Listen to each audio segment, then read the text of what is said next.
Hey guys, it's Tim and Shana from Punk Rope. It's been a little while.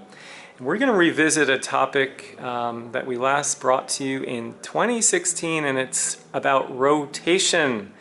So, Shana's got her handy dandy all white punk rope jump rope, and she's going to show you a couple of rotation drills. But the very first thing is we all have a preference when it comes to turning, and particularly if it comes to turning and then running. So it's almost Halloween, so why don't we just imagine that there's a scary monster approaching Shana from the front, and she needs to turn and get the heck out of there. She's going to turn left and sprint. Unfortunately, there's a wall blocking her, so she's probably toast. But if there wasn't a wall there, she would sprint. What would you do? So just take a second, don't think about it, it's got to be instinctive.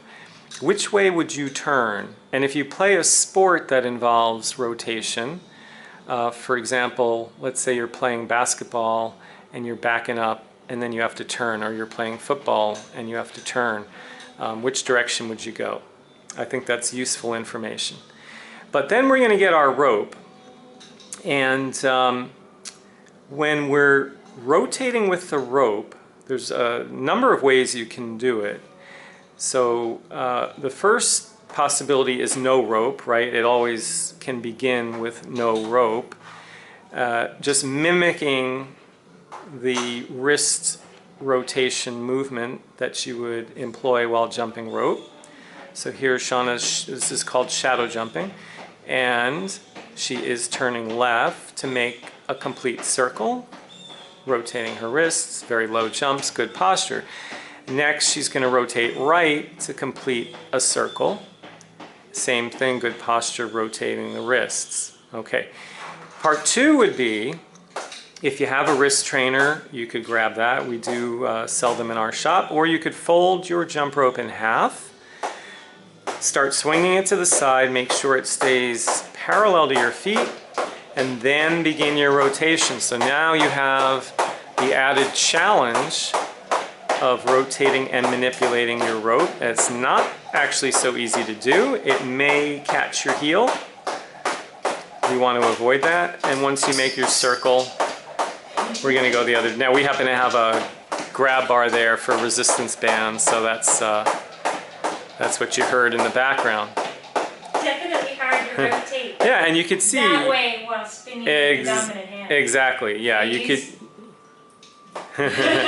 you could see as Shana was doing that, the rope was not losing its shape, but it was not in the optimal position.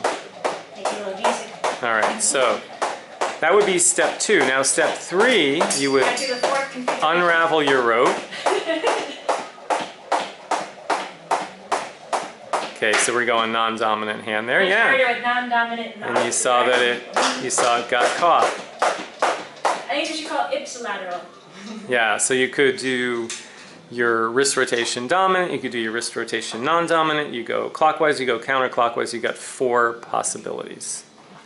After you've done that, you're now ready to attempt jumping through the rope while performing the basic bounce. So we're still going to jump off 2 feet and land with 2 feet.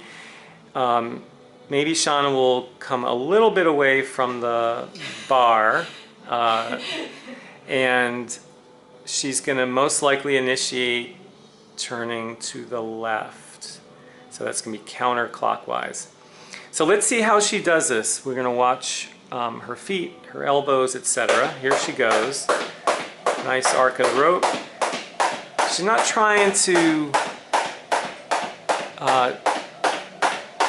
cover too much ground with each rotation of the rope. It's probably an inch or 2. Now she's made her first circle, and now she is going clockwise to make her second circle. And you're going to see the arc of the rope stays true. For most beginners, that is a huge challenge. It will often pull radically to one side and then catch their feet. So if Shana imitates that, just so you can see what might happen, she's going to try to go too far with one jump. Boom. Well, I was doing, sorry, I did the reach. So I was trying to go too fast with my hands. Okay, so bringing the hands I have across. a harder time doing the imitating too much with the feet. And that ends up the same result. So at least at first, be conservative, go slow. Yeah, maintain that good hip to shoulder to foot position. And really focus on using the wrists to manipulate the rope. Now you could also alternate feet. It's a little bit harder, quite a bit harder, but it's the same idea. So we go into an alternating foot step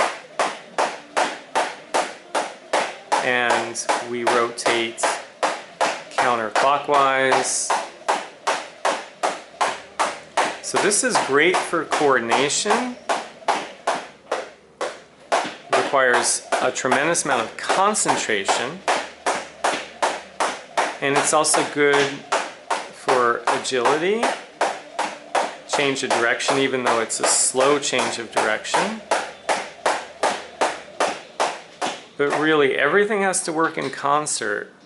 Your core, your wrists, your hips, all of it. And your brain has to cooperate too. So just wanted to give you another look at rotating with the rope.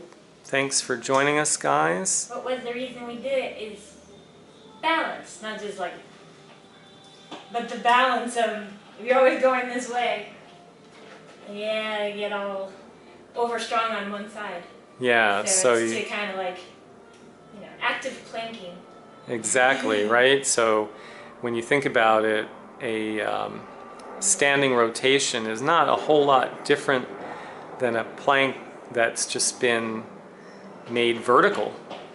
Of course, there are some differences. There's differences in gravity and so on, but we do tend to be dominant to one side in a whole host of areas, and so or twisted and or twisted. So practicing your rotation, particularly to what we would call the weak side or the non-dominant side, is very useful. But if you have questions about this, jot them down below and we'll answer them. If you enjoyed the video, give us a thumbs up. Please subscribe to our channel and let us know what else you'd like to learn about. And we will see you next time.